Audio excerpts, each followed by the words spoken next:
Bapak Ibu jemaat Tuhan yang diberkati, Shalom.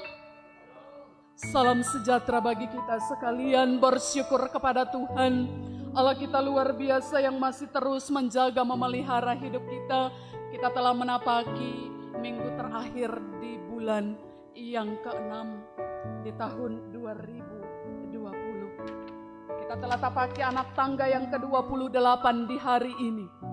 Itu semua karena kebaikan dan kemurahan Tuhan, sekalipun kita ada di dalam pergumulan yang besar atas kondisi yang semua kita alami di tengah-tengah bangsa dan negara kami, secara khusus kita yang ada di tanah Papua. Pembacaan firman Tuhan di minggu pagi ini dari dalam Kisah Para Rasul 20 ayat 17 hingga 38, kita melihat bahwa Paulus adalah rasul yang mendirikan jemaat di Efesus dan ia tinggal di sana selama 3 tahun lamanya. Di akhir pelayanannya dia memanggil para penatua pemimpin jemaat di Efesus untuk menyampaikan pesan perpisahan. Bapak Ibu Saudaraku yang terkasih di dalam Tuhan,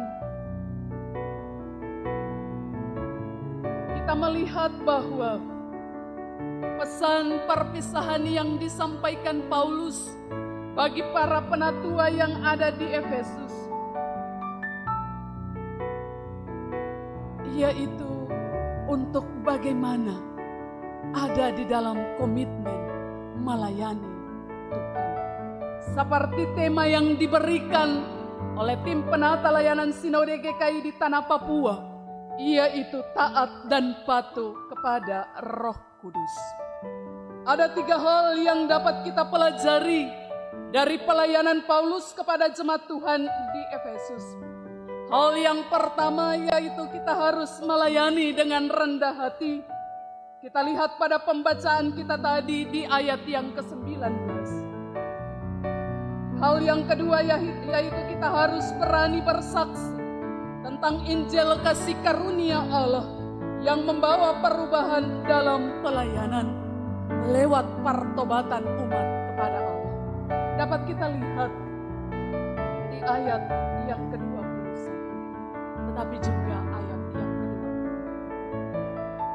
Bapak Ibu jemaat Tuhan yang kasih, hal yang ketiga yaitu kita harus berkomitmen untuk tetap taat dan patuh pada panggilan Roh Kudus sampai akhir pelayanan. Bapak Ibu jemaat Tuhan yang terkasih di dalam Tuhan, hal yang pertama yang harus kita bahas adalah melayani dengan rendah hati. Sebagai hamba Allah, dengan bahasa Ibrani disebut doulos, yaitu para hamba yang melayani pekerjaan Tuhan. Bapak Ibu Saudaraku, kata hamba adalah budak yang tugasnya melayani. Kita sebagai hamba Allah ditugaskan untuk melayani. Yang dituntut Paulus adalah melayani dengan rendah hati. Paulus semua kita tahu ceritanya. Dia adalah seorang yang sungguh-sungguh menantang ajaran Tuhan sebelum dia bertobat. Tetapi dalam pekerjaan pelayanan ketika dia bertobat, dia adalah orang yang luar biasa, yang mau melayani Tuhan dengan rendah hati. Dengan mencucurkan air mata, dia mau membimbing dan mengajarkan umat untuk benar-benar mempercayai kuasa Allah dalam hidup. Bapak Ibu jemaat Tuhan yang terkasih, dia tidak sombong, menyombongkan dirinya sebagai orang yang super power yang pernah menggagalkan rencana Allah atas umat Tuhan. Tetapi dengan rendah hati, dia kembali mau mengajarkan hal-hal yang baik untuk dituruti, diikuti oleh pengikut-pengikut Kristus di zaman pelayanannya sebagai seorang hamba. Bapak Ibu jemaat Tuhan, hal yang kedua yang diajarkan Paulus bagi kita, yaitu harus berani bersaksi tentang Injil kasih karunia Allah yang membawa perubahan dalam pelayanan, secara khusus suatu pertobatan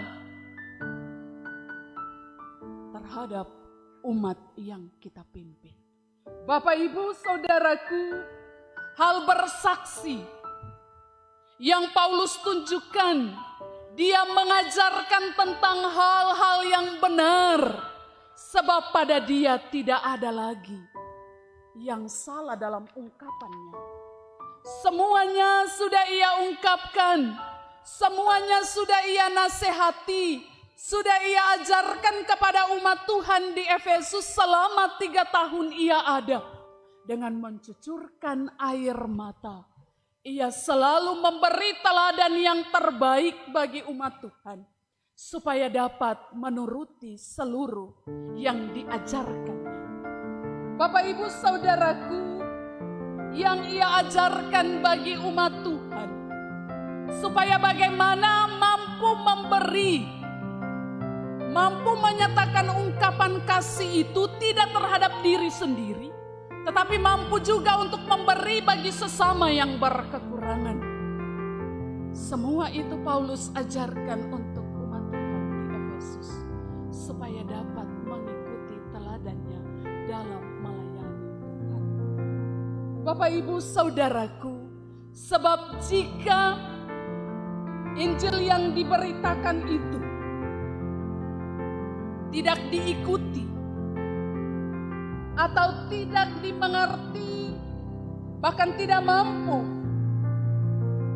untuk ditindaklanjuti dalam perjalanan hidup, maka pastinya semua adalah sia-sia. Tetapi sesungguhnya amanat yang diamanatkan bagi kita, para hamba-hamba Tuhan, untuk melayani, baik melayani Tuhan dan sesama yang ada di sekeliling kita, kita mampu mewujudkannya dalam sikap yang nyata, yang mampu menjadi berkat bagi orang lain. Dan buah yang kita taburkan itu dengan harapan bahwa orang yang mendengar berita Injil yang kita sampaikan, mereka juga mampu bersaksi bagi sekeliling mereka yang ada di sekitar, supaya firman Tuhan itu tidak mati, tetapi hidup dan berbuah, dan buah itu menjadi berkat bagi semua orang. Bapak, Ibu, Saudaraku yang terkasih di dalam Tuhan, hal yang ketiga yang kita pelajari, yaitu kita berkomitmen untuk tetap taat dan patuh pada panggilan Roh Kudus sesuai dengan tema yang diberikan oleh Sinode GKI di pagi hari ini bagi sekalian kita. Kita harus taat dan patuh pada Roh Kudus. Dalam pelayanan yang kita angkat, kita mau melayani sampai akhir hayat kita. Sebab tugas tanggung jawab pelayanan yang diberikan bagi kita, yang kita maknai hanya periode yang berlangsung, entah 5 tahun, entah 10 tahun, yang diamanatkan bagi kita, terlepas dari figur seorang pendeta dan guru jemaat, yang adalah tanggung jawab pelayanan ini seumur hidup sampai maut memanggil kita. Tetapi yang dipahami oleh para Bapak Ibu Penatua dan Syamasi, bahwa tanggung jawab pelayanan yang ada hanya berlangsung periode. Jika dipakai 1 periode berarti 5 tahun saja. Dan jika diperkenankan Tuhan 2 periode berarti 10 tahun saja. Dan selebihnya tidak lagi. Tetapi yang mau ditekankan oleh Paulus bagi kita di saat pagi hari ini, bagaimana kita tetap setia, tetap taat dan patuh pada Roh Kudus yang memanggil kita, mengangkat tugas tanggung jawab pelayanan ini untuk seumur hidup kita. Kita terus maknai firman ini, karena ini adalah panggilan bagi setiap kita untuk bekerja melayani Tuhan dan sesama yang dipercayakan Tuhan kepada kita untuk mengangkat tanggung jawab. Supaya biarlah dalam hari-hari hidup kita. Kita mampu untuk memberi yang terbaik karena Bapak Ibu dalam perjalanan hidup kita adalah tawanan Roh Kudus. Kadangkala di dalam diri kita masih mau untuk melayani, tetapi ada juga batasan bagi kita untuk tidak melanjutkan pekerjaan. Sesuai dengan cerita Paulus yang dialami, dia merupakan tawanan, bukan berarti karena dia melakukan kejahatan, tetapi semua yang ia lakukan, ia mau tetap taat dan patuh kepada amanat. Seperti yang dikatakan di dalam 1 Petrus pasal 2 ayat 20. Sebab dapatkah disebut suatu pujian jika kamu menderita pukulan karena kamu berbuat dosa? Tetapi jika kamu berbuat baik dan karena itu kamu harus menderita, maka itu adalah kasih karunia Allah. Bapak Ibu Saudaraku yang terkasih, Paulus menjadi tawanan roh, artinya ia tidak dapat bertindak sekehendak hatinya, semaunya dia. Namun semuanya harus sejalan dengan pimpinan Roh Kudus.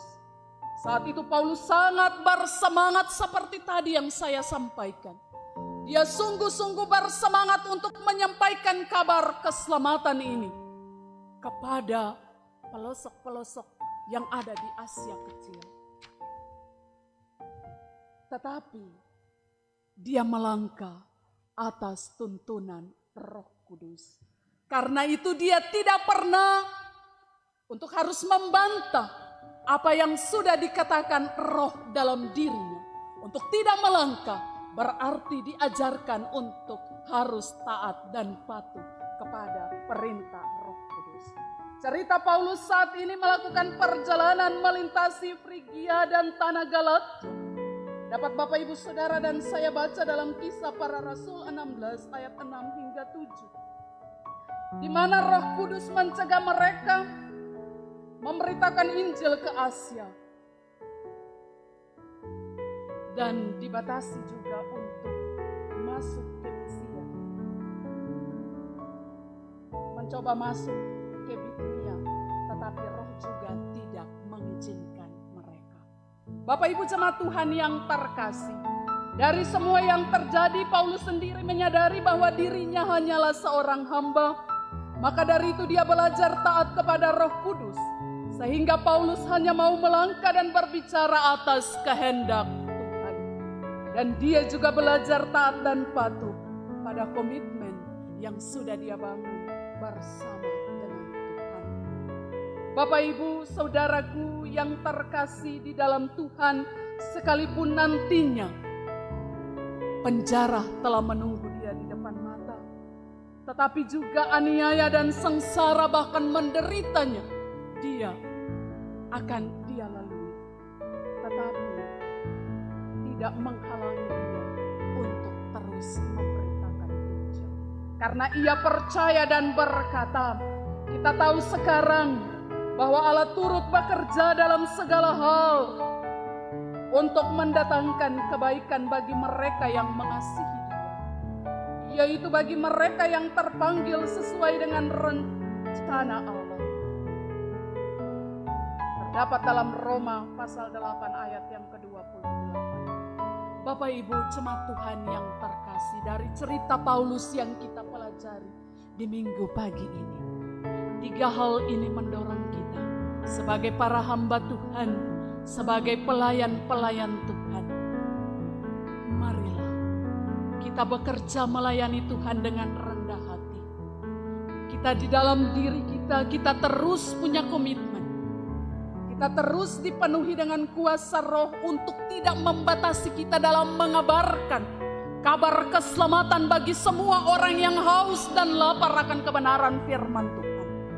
Kita mau memberitakan Injil dalam wujud nyata lewat tingkah laku dan perbuatan kita, supaya firman Tuhan yang kita beritakan tidak mati, tetapi hidup menghasilkan buah-buah yang terus memuliakan dan lewat pelayanan kita pun, kita tetap pada komitmen berjalan seturut dengan kehendak Roh Kudus yang berbicara di dalam setiap kehidupan kita untuk terus taat dan patuh.